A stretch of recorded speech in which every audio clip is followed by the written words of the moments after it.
So mac and cheese is pretty much the best food ever. Don't you agree? If you don't agree, I don't think we can be friends because the cheesy, gooey pasta is out of this world. And you'll never believe how easy it is. Okay, maybe you'll believe how easy it is, but I'm gonna show you, you can make it in 20 minutes in one pot with few ingredients and always come out with the creamiest, cheesiest, smoothest mac and cheese ever. There is no box mix that can ever come close to homemade mac and cheese.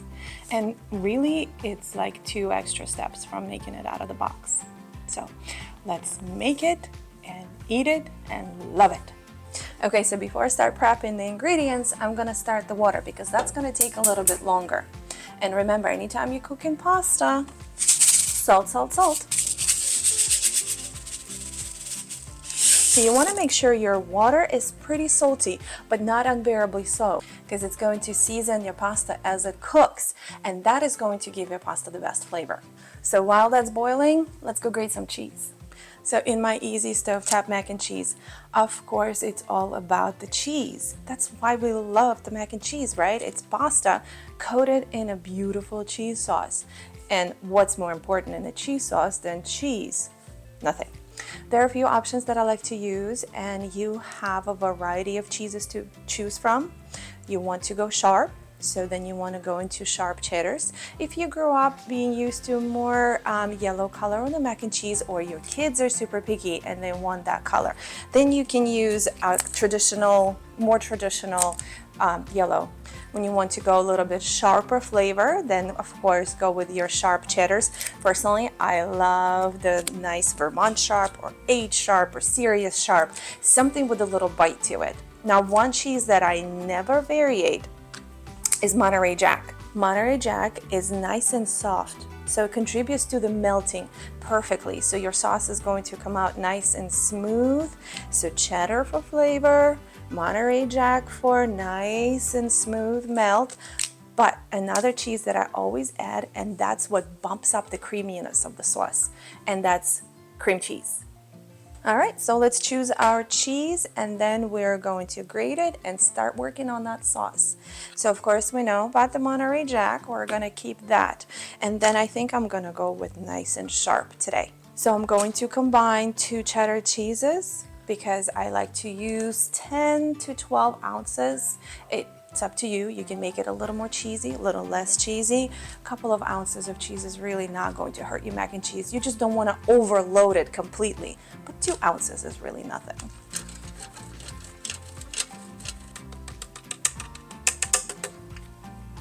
Look at this beauty.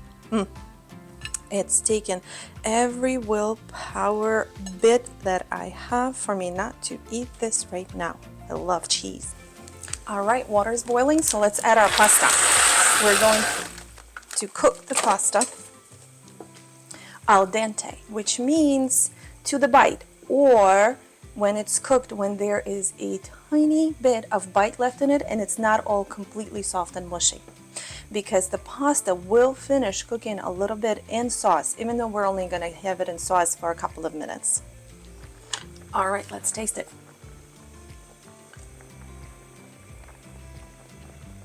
Perfect. Now let's drain it and start working on the sauce. Okay, pasta is drained. Now we're going to use the same pot because why make extra dishes, right? I always start cheese sauce in a little bit below medium, because you never want to scald anything in the cheese sauce, and overheating will cause it to separate.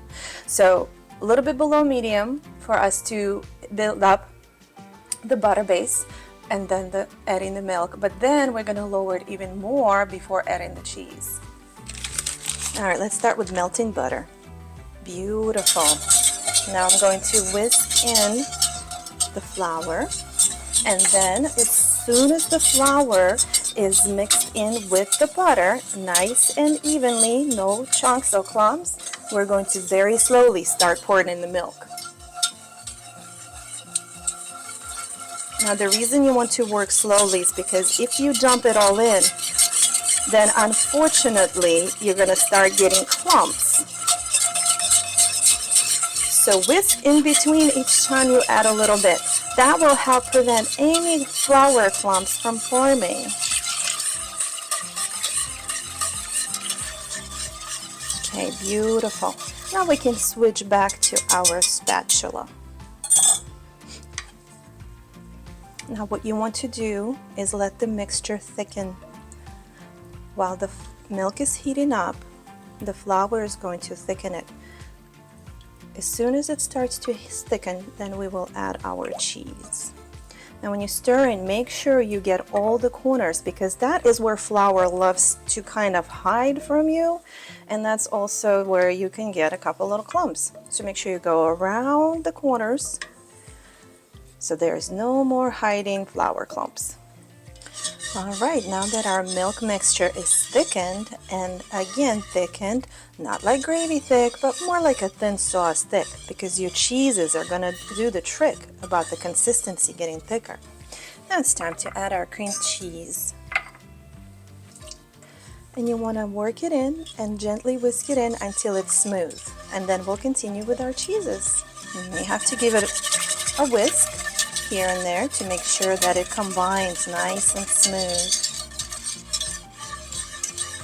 Beautiful. When we're adding the cheese, we're going to do it one handful at a time while stirring the whole time. And again, this is all to prevent any kind of clumps or separation in the sauce. And remember what I said about the temperature? You want to make sure that we're at about medium-low. You don't want to scald your cheese sauce. That will very much cause it to separate. Do you see how beautifully the cheese sauce is thickening? So just take your time, be patient, and keep working in one handful at a time over medium-low heat. Now, while in reality it's going to feel like it's taking forever, but really it's only a couple of minutes of stirring and adding cheese. So be patient, don't try to rush it. Our goal here is nice and smooth mac and cheese, is it not? Would you look at this beautiful, smooth, creamy cheese sauce? It's time to add our seasoning, and we're going to simply season it with a little pepper, paprika, and some salt. Notice we're still cooking on low, right? Because you don't want to overheat your sauce. Let's add our pasta, and it's going to help mix in all the seasoning.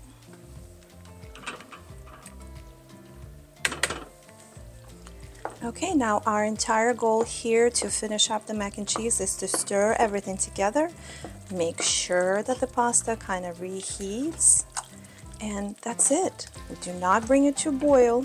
You don't even want to let it simmer. Continue to cook it over low. Just give it a couple of minutes, and that's it.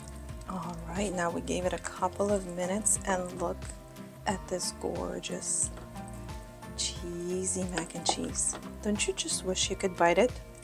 To do that, you would have to grab my recipe and make your own.